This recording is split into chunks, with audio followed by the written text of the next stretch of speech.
that's when we set this up.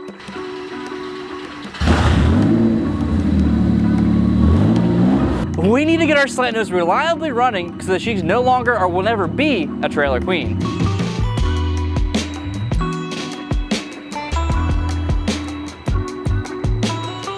So here's what's going on. Right now it seems to drive great, right? I can give acceleration and it goes. However, there is a major flaw. Right now, if I try to keep it in the low RPM range on the bottom end, it doesn't like it. It kind of sputters around, it carries on. It's not optimal for daily driving. And here's the other problem. If I want it to run better in the bottom end, I have to get out of the car, pop the engine lid, and then back here we have a fuse because we hardwired the VarioCam, which is basically like VTEC for Honda. We hardwired it, I popped the fuse, and then now it'll run great on the bottom end. But that presents another issue.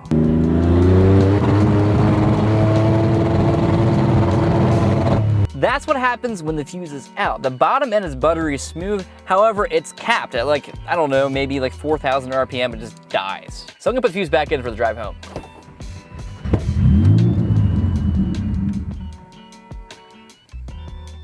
It hates the bottom end with fuse in.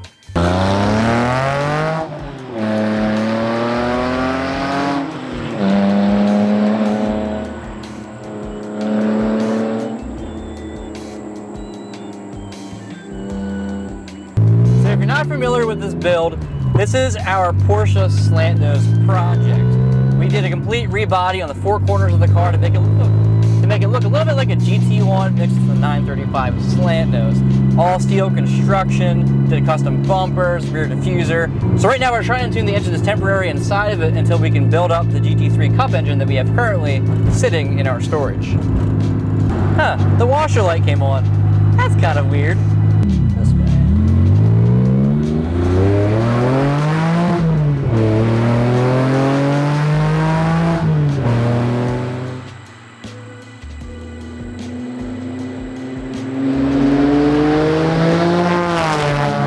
Problem when the fuse is in.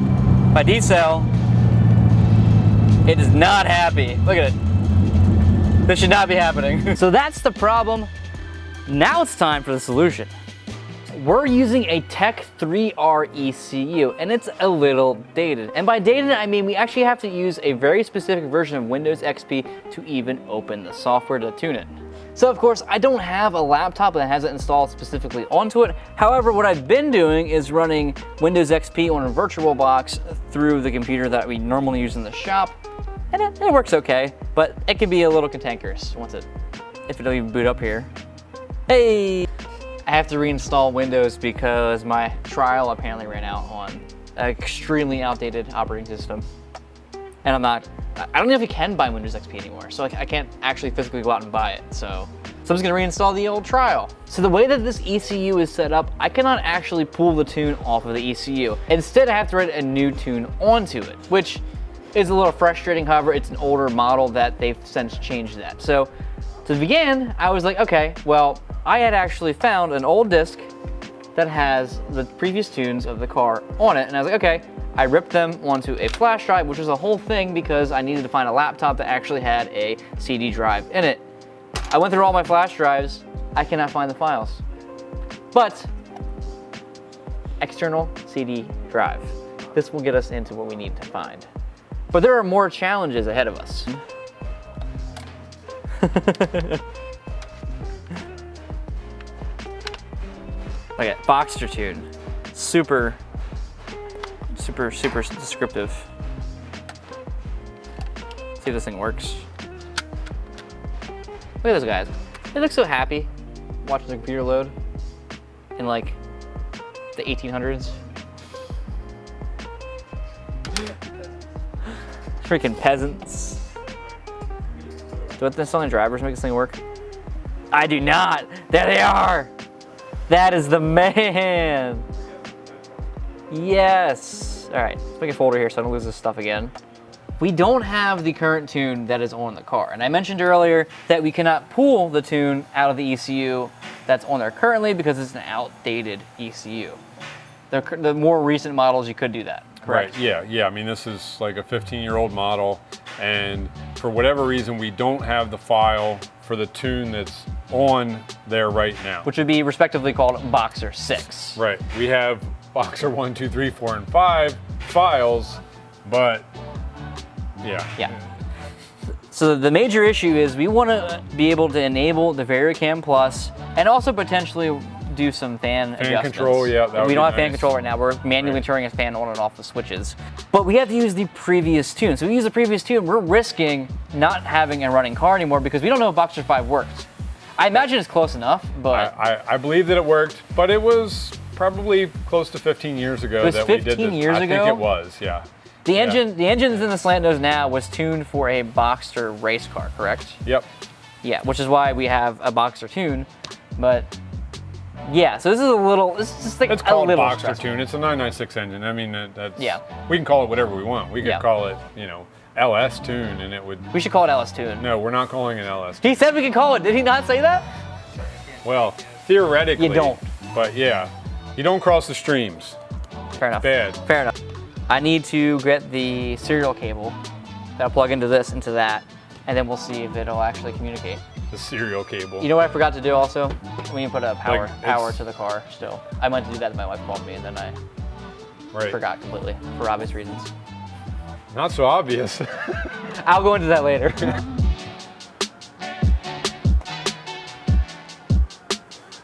Good start. Yeah, now we have to do the finger crossing part, which is writing tune number 5 on the car, and hopefully it'll start.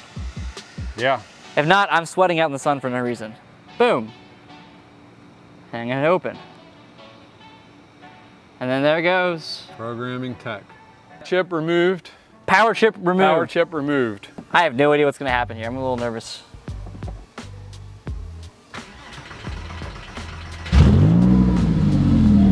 Well, it starts. Yeah, that's a good start. Yeah. Hey!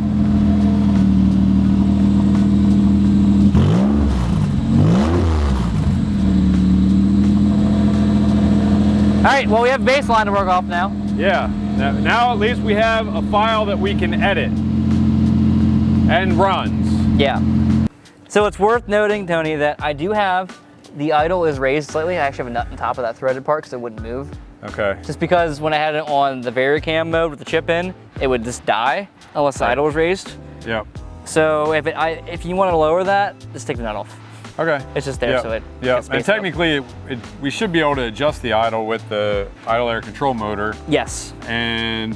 But we just couldn't make any adjustments to that because we couldn't edit the file. Yeah. And then the other thing that we'll be doing pretty promptly is we'll probably go in and look around in the file just to see what all's in there and what's activated or not. Yep. But then we're going to have to rewire this so that the variable valve lift is then adjusted by the ECU, and then see if we can make the changes we want to make. Our bypass is just hardwiring it on. We need to actually wire it back into the system. So yeah, that's actually really exciting. We're not reacting as happily as we should be. There's 2 reasons for that. 1, because it's really hot, and 2, because I have to leave. My wife is in labor, so I shouldn't be here anymore. I think we have video evidence that you're here screwing around with a car. So I'm gonna go, do baby things, and I'll see you guys in a couple videos. He'll give you updates. Yep, it's up to me now. Yeah. Sorry, folks.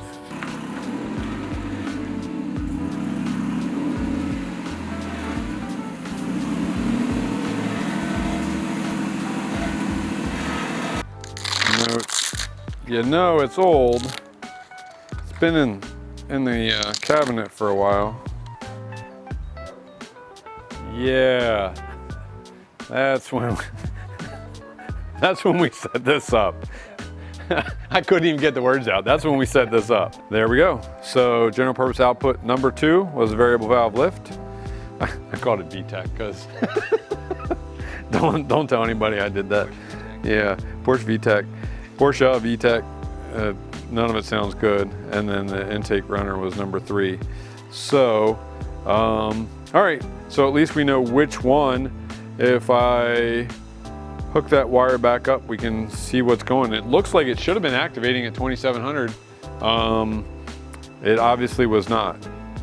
All right, so we were able to access the file now that we've got file 5 back in there. We were able to confirm that the general purpose output for that was programmed to kick on at 2700 RPM, 50 kPa, kilopascals. So it's a map sensor reading. So at a certain map sensor reading in RPMs, it should be kicking in that variable valve lift. It obviously wasn't. So now we have to see whether or not we're actually hitting those parameters when the problem occurs. If we are, we have to make sure that the ECU has an actual ground that it can ground this circuit through. So we might just have a ground problem.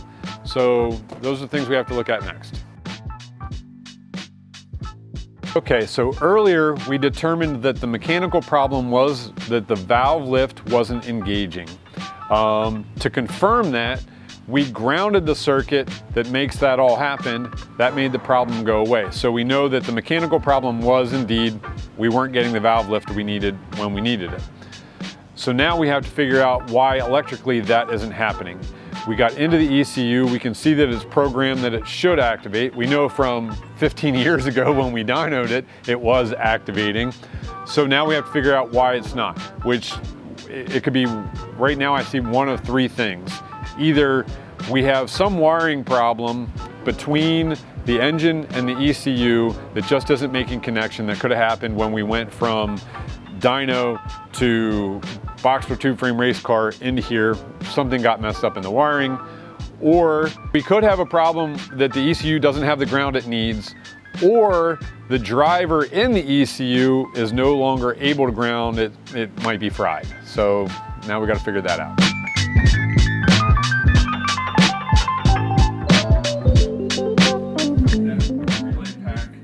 So the next step, we're going to undo what we did to confirm our mechanical problem. So we're going to put our wiring harness back together for the variable valve lift solenoid. We knew that this was temporary at best, and so we didn't do anything really permanent here. So we're just going to put this back in the harness where it belongs.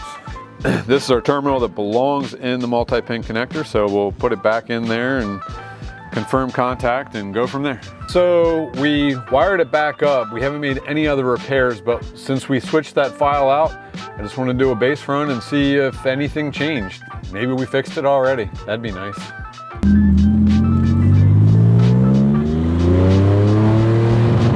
Oh, still there. All right, so we just got back from a quick lap. Car's still broken. We did confirm though that the engine computer is trying to turn on the valve solenoid. So now we're going to trace down some wires.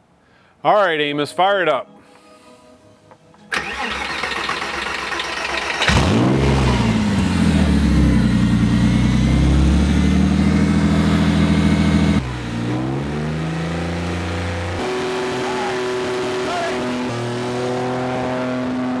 All right, so it turns out we're getting ground at the computer, but we're not seeing it back here at the engine. So I'm gonna trace my wire forward and see if we have a break in the wire somewhere. Yeah, this is really comfortable. All right, so I found my wire here, and the problem wasn't a break in the wire. It turns out that the wire comes to a relay, and that relay is supplying power to the solenoid that it should be grounding. So we got to fix that. All right, so here's our power supply. These wires are hooked to it, but these wires need to be grounded. So we should be able to just disconnect here, hook it onto there, and then I think that'll do it. Pretty easy fix, but not an easy diagnosis. I'm just going to hook that ring terminal that was hooked to power. I'm going to hook it on this ground post. And I think that's going to fix all our problems. I'll just set this here and drive it.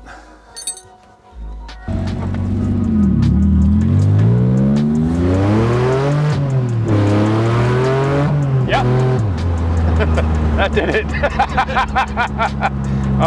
Yeah, that's a little different. Yep. All right, nice.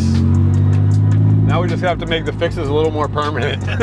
Okay, so we went to a lot of trouble with Windows XP and all kinds of workarounds to be able to get into this ECU, put in a different tune so that we could try and work out our problem, which was a wiring problem. But it wasn't a waste, because now that'll allow us to use the computer to control fans, get a temperature gauge that's working, idle control. So we wanted to do that anyway, and we got that part worked out. And now that the engine's making the power that it's supposed to, the clutch is slipping. So it came down to a simple wiring issue. When I originally wired this up, it was like 15 years ago, to go to a dyno. So then ran it on the dyno, then later came back, put it in a tube frame race car that never got run. And then we took it out of there, put it into here, and somewhere along the way, what should have been a ground was wired up as a power, which was probably my fault, I think. And I don't know if it's my mind playing tricks on me, but I think it may have been labeled a ground, but because it was going to the number 30 terminal on the relays and it was red, yeah, I thought it should have been power, and that's the way it got wired up. Either way, that's the way it got wired up, and figured out that it needed to be ground. I knew it had to work because it did work on the dyno. It didn't have that problem, and this explains why. So now our baby is running like it should. And speaking of babies, Ryan just had a baby girl. All right, everyone, thanks for watching. Check back later for updates on this and all of our other projects.